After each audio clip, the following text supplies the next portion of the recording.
Hello friends, नमस्कार दोस्तों। जैसे मैं यूट्यूब पर वीडियो बनाता हूँ, तो फिर मैंने बीच में काफ़ी लंबे वक्त तक वीडियो नहीं बनाया। अभी भी थोड़े बहुत बनाता हूँ। बहुत सारे वीडियो यूट्यूब की गाइडलाइंस की वजह से नहीं बना पाते, या वो डिलीट कर देता है, कई बार स्ट्राइक आ जाती है। तो एक अल्टरनेट था टेलीग्राम का। तो अभी मैंने कल ही कोई वीडियो डाला, तो उसके नीचे किसी ने कमेंट किया कि यार टेलीग्राम इंडिया में बैन हो गया है। तो मुझे मालूम नहीं था, तो मैंने फिर पता किया, तो मालूम पड़ा यार सच में बैन हो गया। क्योंकि मैंने टेलीग्राम पर वीडियो डाला एक, उस पर कुछ नॉर्मली 1000-1200 व्यूज़ आ जाते हैं, उससे भी ज़्यादा आ जाते हैं। उस पर कुछ 4-5 घंटे में सिर्फ 25-28 व्यूज़ आए। तो मैंने चेक किया तो मालूम पड़ा सच में इंडिया में टेलीग्राम बैन हो गया है। कब तक के लिए हुआ है, कितने दिन के लिए हुआ है, मुझे मालूम नहीं। तो मैंने जब पता किया तो मालूम पड़ा कि वो कुछ पेपर लीक वगैरह हुआ था, तो उसकी वजह से वो टेलीग्राम को बैन किया है गवर्नमेंट ने। तो मुझे कहावत याद आई, एक मूवी का डायलॉग है या क्या है कि कच्छे बदलने से दस्त ठीक नहीं होते, ऐसा कुछ है ना डायलॉग। क्योंकि अगर आप टेलीग्राम को इसलिए बैन कर रहे हो कि जी उस पर किसी ने पेपर लीक करके डाल दिया था, तो लोग इतने शातिर होते हैं। अब सोचो अगर टेलीग्राम बैन है, और मेरे को तो ज़्यादातर लोग, सभी लोग देखते इंडिया से ही हैं, बहुत कम लोग हैं जो इंडिया के आसपास की कंट्री से देखते हैं, क्योंकि मेरे वीडियो सारे हिंदी में होते हैं। तो वो अगर 50 व्यूज़ भी आए हैं तो वो कैसे आए हैं? ये 50 वो दिमागदार लोग हैं, या वो 1.5 शाने लोग हैं जिन्होंने वीपीएन यूज़ किया। वीपीएन को दुनिया भर की सरकारें क्यों मना करती हैं? क्योंकि वीपीएन जो गवर्नमेंट इंटरनेट पर प्रतिबंध लगाती है, उसको बाईपास कर देता है वीपीएन, है ना। वो कोई अलग सर्वर, मुझे टेक्निकल नॉलेज तो है नहीं, पर सर्वर वो अलग यूज़ कर लेते हैं। तो जैसे चाइना में वीपीएन बैन होता है, क्योंकि चाइना कहता है कि आप फेसबुक नहीं यूज़ कर सकते आप, उनका अपना फेसबुक है, उनका अपना यूट्यूब है, उनका अपना गूगल है, वो ये सब नहीं यूज़ करने देते।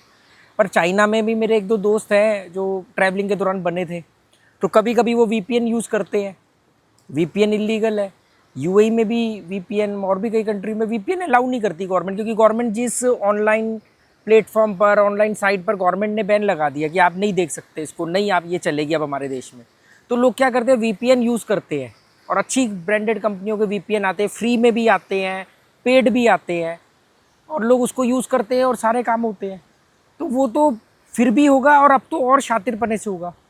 जैसे लोग ऑनलाइन गेम्स खेलते थे, अब भी खेलते हैं। गवर्नमेंट ने बोला नहीं ये इलीगल है, हमने तो बैन कर दिया, पर लोग तो आज भी खेलते हैं।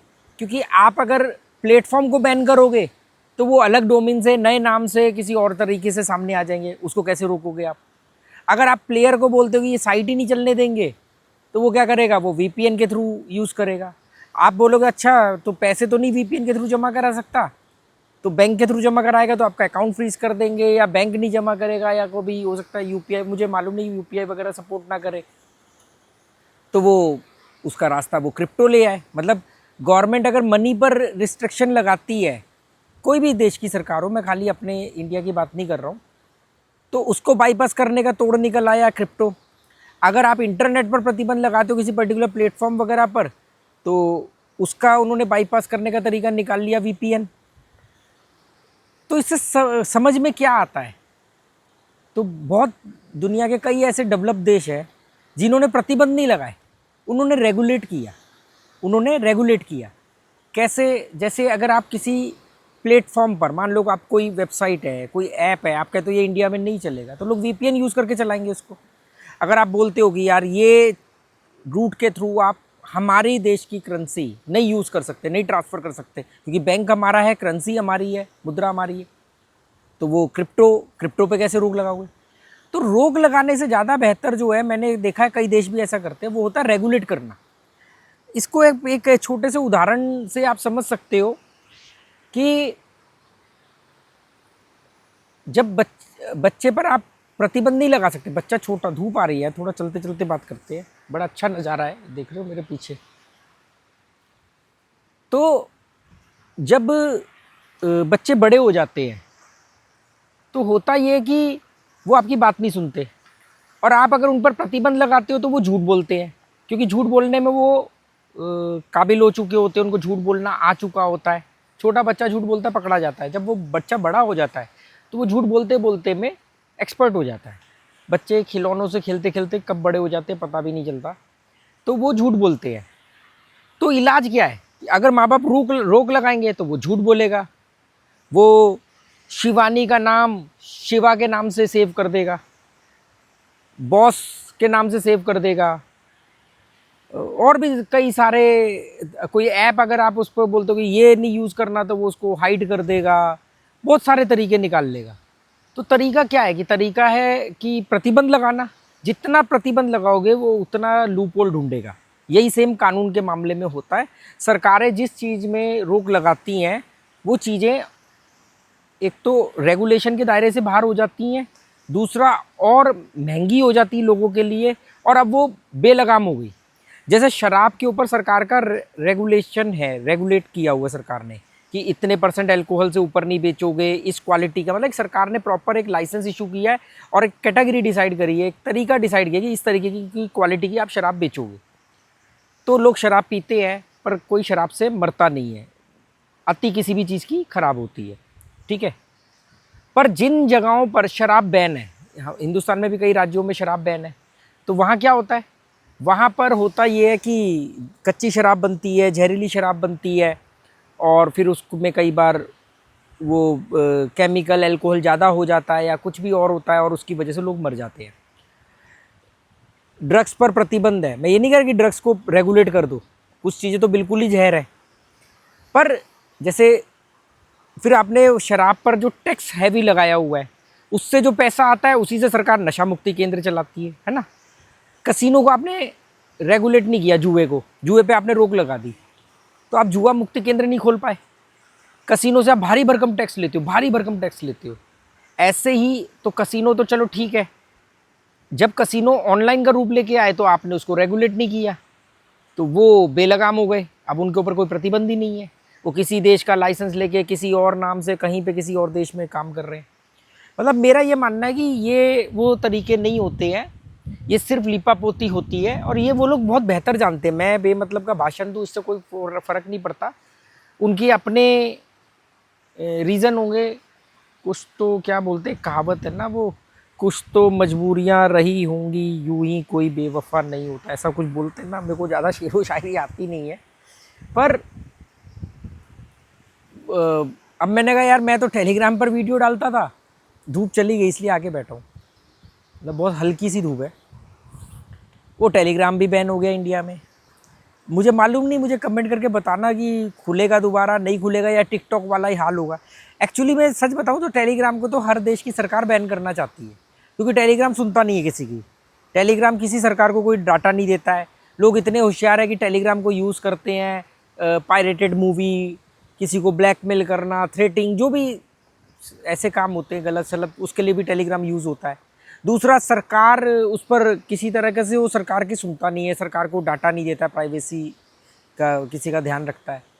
तो टेलीग्राम को बंद करने के लिए एक स्ट्रॉन्ग बहाना चाहिए था, वो भी मिल गया।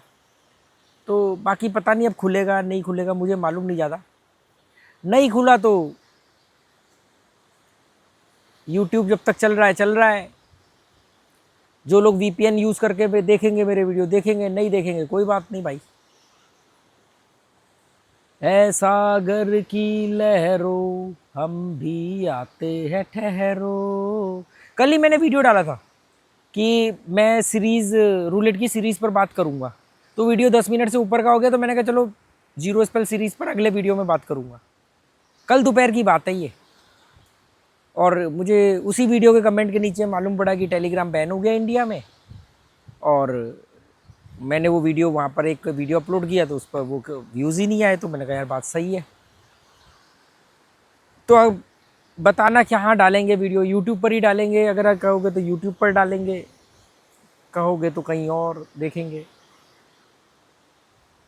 लोग रास्ते निकाल लेंगे ना। आवश्यकता आविष्कार की जननी है, आप रोक थोड़ी पाओगे। जिसने जुआ खेलना है वो खेलना है, जिसने बर्बाद होने का ठान ही लिया है उसको कौन रोक लेगा। जिसको भगवान ने कहा उठा लो उसको कौन बचा लेगा, अगर भगवान हो तो। मैं नहीं मानता, पर अगर हो तो मुझे नहीं मालूम कि है नहीं है, मैं नहीं जानना चाहता। तो मतलब मैं देख रहा हूँ ऑनलाइन आपने बैन किया कानून ला के, अच्छा किया, नीयत अच्छी है सरकार की और मैं तो कह रहा हूँ अच्छा हुआ, पर लोग रुके नहीं ना। मैंने देखा जितने लोग खेल रहे थे वो आज भी खेल रहे हैं। अकाउंट फ्रीज होने लगे तो वो क्रिप्टो का सहारा लेने लग गए, कोई प्लेटफॉर्म बैन हो गया तो वो वीपीएन का सहारा लेने लग गए। लोग रास्ते खोज लेते हैं। पर मैं निराशावादी या नेगेटिव व्यक्ति नहीं हूँ। मैं ये नहीं कह सकता कि सारा दोष मैं सरकार पे मरूँ। मेरा ये भी मानना है कि सरकार की अच्छी नीयत भी होती है, और नहीं तो फिर पता नहीं क्या होता। अगर कोई सिस्टम चल रहा है तो कुछ तो सरकार काम कर ही रही होगी ना। ऐसा थोड़ी कि आप सिर्फ सरकार को क्रिटिसाइज़ करते रहो हमेशा। अगर हम सिस्टम चल रहा है, आपके फ़ोन पर पुलिस आती है, जुआ बहुत अंधे से नहीं फैल रहा है, लोग मतलब एक सिस्टम काम कर रहा है, आप एयरपोर्ट जाते हो, शराब कैसी क्वालिटी की बिकेगी, ड्रग्स खुलेआम नहीं बिकेगी, तो ऐसा नहीं है कि सरकार बिल्कुल काम नहीं करती है। हाँ, कोई अच्छा करती है, कोई कम अच्छा करती है, कोई वो सब है। तो ठीक है, हो सकता है सरकार अपने हिसाब से एक अच्छी नीयत से काम करती हो, और कई बार क्या होता है कुछ फैसले गलत होते हैं या लगता है सही है पर बाद में मालूम पड़ता है कि ख़राब है, फिर उसको वापस लिया जाता है। जैसे सरकार बॉम्बे में एक बार वो लाई थी टाडा, फिर मालूम पड़ा टाडा का मिसयूज़ हो रहा है, फिर उसको हटाया, फिर पोटा लेके आए, फिर मालूम पड़ा पोटा का मिसयूज़ हो रहा है, फिर पोटा को हटाया।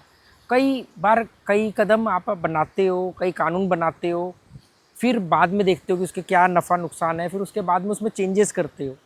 तो ये भी हो सकता है, ऐसा नहीं कि एक ही बार में परफेक्ट चीज़ कभी नहीं बनती है। चलो देखते हैं। इंस्टाग्राम पर मेरा मन नहीं करता वीडियो डालने का, क्योंकि इंस्टाग्राम पर लॉन्ग वीडियो डाल नहीं सकते और मैं बकवास बहुत करता हूँ, तो मेरे वीडियो हमेशा लंबे होते हैं। चलो okay, good bye, thank you, फिर मिलेंगे 10 विदानियाँ। धीरे धीरे धूप बढ़ रही है, तेज़ हो रही है। मैं अभी रनिंग करके आया था, यहाँ बैठा हूँ बीच के किनारे। एक वीडियो मैंने अपने main channel travel and knowledge के लिए बनाया, फिर मुझे याद आया टेलीग्राम वाला, मैं कहा चलो ये भी यहाँ बनाते हैं। फिर अगर आप लोगों के कमेंट अच्छे आएंगे तो जाके अपने घर पे कॉन्डो में वो सीरीज़ के वीडियो बना के यूट्यूब पे ही डालेंगे। चलो ओके, बाय।